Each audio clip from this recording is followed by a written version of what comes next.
Selamat pagi Bapak Ibu dan Saudara-saudara yang terkasih dalam Tuhan Yesus Kristus. Di kesempatan pagi hari ini, marilah bersama kita mendengarkan firman Tuhan. Terlebih di dalam sukacita Paskah ini, kita akan bersama merenungkan firman Tuhan. Namun sebelumnya, mari bersama kita bersatu dalam doa. Mari kita berdoa. Segala puji dan syukur kami naikkan di hadirat-Mu ya Bapa, karena tangan kasih Tuhan yang telah menuntun kami dari hari lepas hari, bahkan minggu demi minggu prapaskah yang kami lalui, sehingga di dalam sukacita Paskah ini kami pun dapat Tuhan perkenankan untuk terus menikmati bahkan mensyukuri akan rahmat Tuhan dan merasakan akan sukacita kebangkitan Tuhan Yesus. Untuk itu Bapa, kami berharap akan melalui firman-Mu ini dapat menjadikan kami untuk terus melakukan setiap firman-Mu sebagaimana kami memberitakan firman Tuhan sejauh kuat kami. Kami naikkan permohonan kami ini di dalam nama Tuhan kami Yesus Kristus. Amin.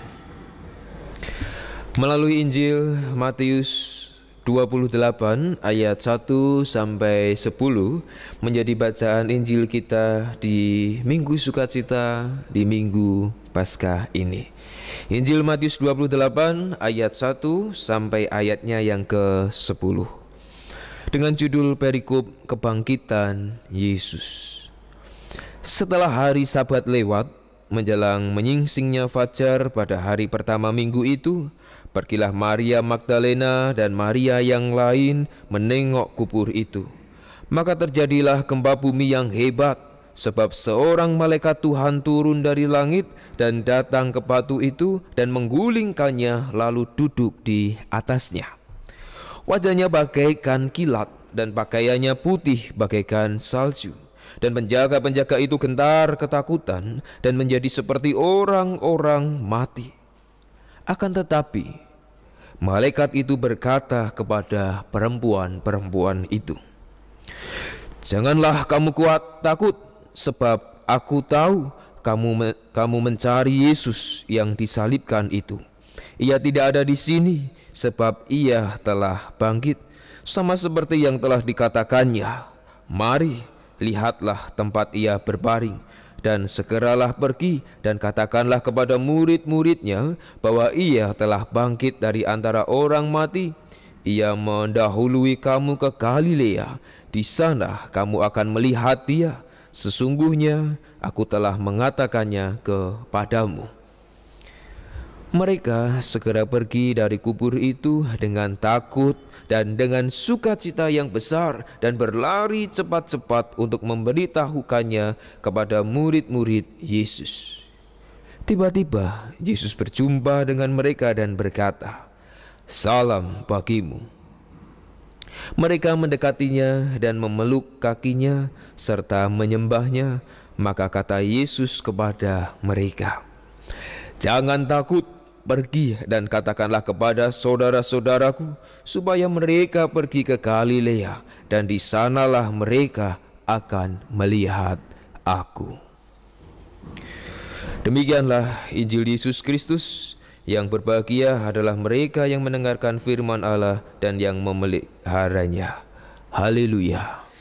Selamat pagi saudara-saudara terkasih dalam Tuhan Yesus Kristus. Di sukacita Paskah ini bersama kita kembali bertemu, walaupun terpisah ruang, jarak, dan waktu. Namun di pagi yang penuh dengan sukacita ini, kita merayakan Hari Raya Paskah, Hari Raya Kebangkitan Tuhan Yesus.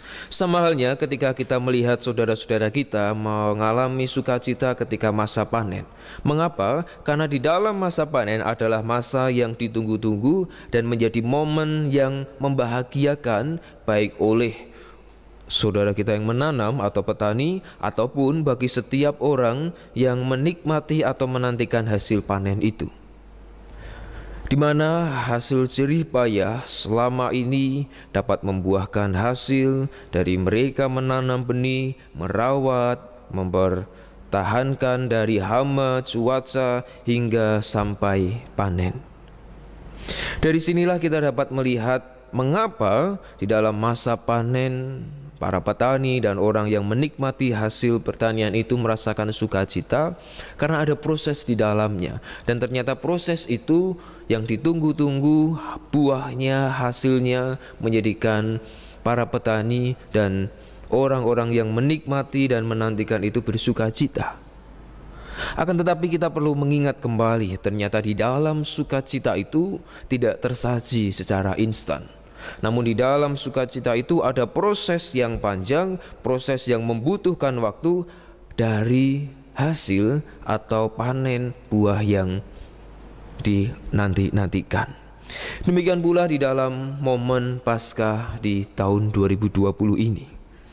Di dalam minggu Paskah ini, minggu yang penuh dengan sukacita, bahkan minggu yang seharusnya kita dapat bertatap muka, namun ternyata proses-proses yang kita lalui tidak seperti apa yang direncanakan oleh manusia. Menjadikan kita seharusnya banyak belajar akan iman percaya kita kepada Tuhan Yesus. Disinilah kita dapat melihat bahwa iman kita saat ini sedang diuji. Iman kita, iman Bapak Ibu Saudara, terlebih iman saya pun saat ini diuji. Mengapa? Mengapa iman kita perlu diuji? Biasanya kita merayakan sukacita Paskah, merayakan sukacita kebangkitan Yesus dengan berjumpa di gedung gereja. Dengan penuh sukacita, dengan penuh kebahagiaan, banyak saudara-saudara kita yang mengisi pujian karena merasakan sukacita akan kebangkitan Yesus. Bahkan kita pun juga melakukan sakramen perjamuan.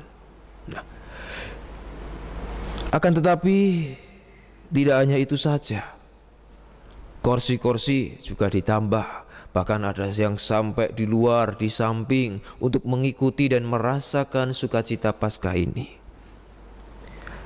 Namun ketika kita mengintrospeksi diri dari tahun-tahun yang telah berlalu, suasana sukacita itu hanya terlihat di gedung gereja saja. Seusai merayakan Paskah, seusai merayakan sukacita kebangkitan Yesus, semoga saya salah, tapi kenyataannya kehidupan kita kembali seperti kehidupan biasa. Kita tidak merasakan lagi sukacita yang ada, namun kehidupan kita kembali di dalam rutinitas yang ada. Bahkan kalau saya mengamati tidak ada perubahan. Ketika gereja mengadakan kegiatan ataupun gereja mengadakan persekutuan doa, pemahaman Alkitab, ya bersyukur, tapi jumlahnya ya begitu-begitu saja. Demikian pula ketika gereja mengadakan kegiatan-kegiatan yang ada, bahkan kalau kita melihat siapa yang duduk di bangku majelis, ya itu saja. Siapa yang terlibat di dalam kegiatan gereja, ya itu saja. Inilah yang perlu kita introspeksi di dalam kehidupan kita. Mengapa Paskah yang seharusnya menjadi titik perubahan sebagaimana kebangkitan Yesus yang menjadikan perubahan bagi murid-muridnya, namun ternyata di tahun-tahun yang lalu kita merasakan hal yang biasa saja. Kita mengikuti hari demi hari dengan rutinitas ya begitu-begitu saja, tanpa ada perubahan. Padahal Paskah yang memperingati kebangkitan Yesus seharusnya memberikan semangat kepada kita, memberikan semangat untuk bisa melayani, bahkan semangat untuk memberitakan kabar sukacita ini sampai sejauh kuat kita. Lalu yang menjadi pertanyaan, kok bisa sama saja? Kok bisa Paskah-Paskah tahun lalu, Paskah-Paskah yang kita lewati sama saja dan berbeda dengan Paskah tahun ini? Mengapa? Itu semua bisa terjadi karena di tahun ini, di tahun 2020 kita menghayati bahkan merayakan Paskah yang berbeda. Perayaan Paskah di tahun ini merupakan perayaan Paskah yang berbeda karena perayaan yang penuh dengan kesederhanaan. Bahkan saat ini pun kita mengemas berbeda dari perayaan-perayaan Paskah gereja pada umumnya. Dan dengan keprihatinan yang ada, mengajak kita bersama untuk merenungkan akan kebangkitan Yesus yang luar biasa ini. Disinilah yang menjadi perenungan kita bersama. Bagaimana kesederhanaan dalam Paskah ini mengingatkan kita akan keprihatinan yang saat ini terjadi. Bukan bagaimana cara gereja menyajikan, namun di sini kita ingin melihat bersama bagaimana peran umat untuk bisa terlibat di dalam ibadah secara seutuhnya. Sebagaimana kesederhanaan yang disampaikan di dalam Injil Matius 28 ayat 1 sampai ayatnya yang ke-10. Iman yang diawali dari kesaksian Maria Magdalena dan Maria yang lain dipakai oleh Allah untuk memberitakan kabar sukacita itu bagi para murid-murid Yesus.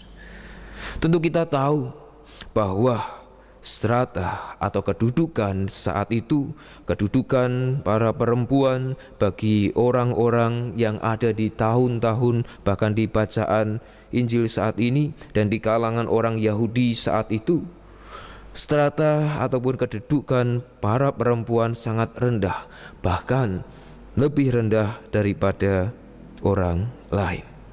Akan tetapi di sini Tuhan memakai hal-hal yang sederhana itu.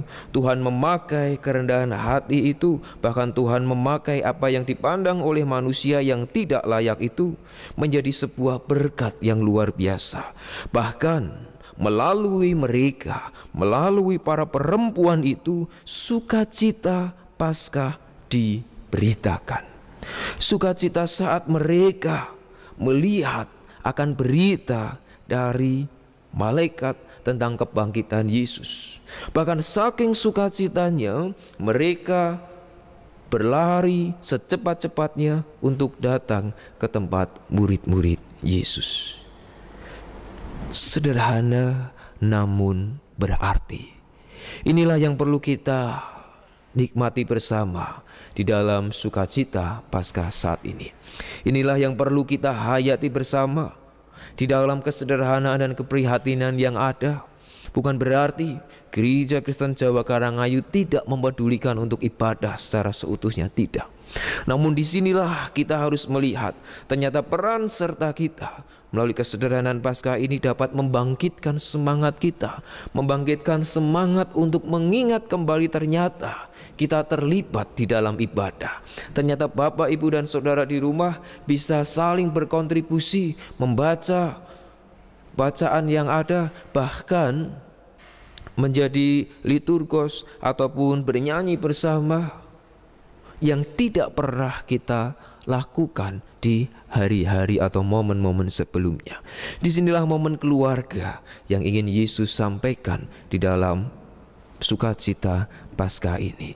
Sebagaimana para perempuan yang penuh dengan sukacita menyambut apa yang Yesus sampaikan. Lalu yang menjadi pertanyaan di momen yang penuh dengan kesederhanaan dan penuh dengan keprihatinan, namun ada di dalam sukacita kebangkitan Yesus, apa yang perlu kita lakukan di dalam Paskah yang sederhana ini? Apa yang dapat kita sampaikan, apa yang dapat kita beritakan sejauh kuat kita tentang Paskah ini? Ini adalah hal yang bersejarah. Ini akan tercatat di dalam pemikiran kita, bahkan di dalam memori hidup kita, bahwa sukacita yang sederhana ini diberikan oleh Tuhan Yesus untuk menguatkan iman kita. Lalu yang perlu kita lakukan adalah kita kembali di dalam kehidupan kita yang penuh dengan sukacita serta berlari secepatnya. Artinya apa? Artinya di dalam sukacita dan sebuah tindakan berlari secepat-cepatnya merupakan semangat di dalam bersaksi bagi kehidupan kita. Semangat agar kita terus berbagi, bahkan bersaksi dan memberitakan firman Tuhan di tengah kehidupan kita yang penuh dengan kesederhanaan, di tengah keprihatinan yang saat ini terjadi. Namun kita tidak perlu khawatir, karena di dalam semua hal itu sukacita Tuhan hadir di dalam kesederhanaan. Sukacita Tuhan hadir sebagaimana ketika para perempuan itu berlari secepat-cepatnya, mereka melihat Yesus. Bahkan Yesus menjumpai para perempuan itu. Inilah hal yang luar biasa, hal yang begitu mengagumkan dari sisi Yesus, di mana Yesus menghampiri setiap orang yang semangat, setiap orang yang tidak pernah ngelokro, setiap orang yang penuh dengan sukacita memberitakan kabar kebaikan. Untuk itu, saudara-saudara terkasih, marilah bersama kita menghayati sukacita Paskah ini dengan berpusat pada kebangkitan Yesus. Agar di dalam suasana saat ini iman kita tetap bertumbuh dengan baik dan terus bergairah untuk berbuah. Marilah bersama kita menghayati kabar kebaikan ini dengan kesederhanaan yang ada. Kiranya Paskah yang penuh dengan kesederhanaan dan keprihatinan mampu menguatkan iman kita di dalam memberitakan kabar sukacita. Beritakanlah kabar sukacita, karena kabar sukacita ada di sekitar kita. Selamat Paskah, Tuhan Yesus memberkati saudara-saudara. Amin.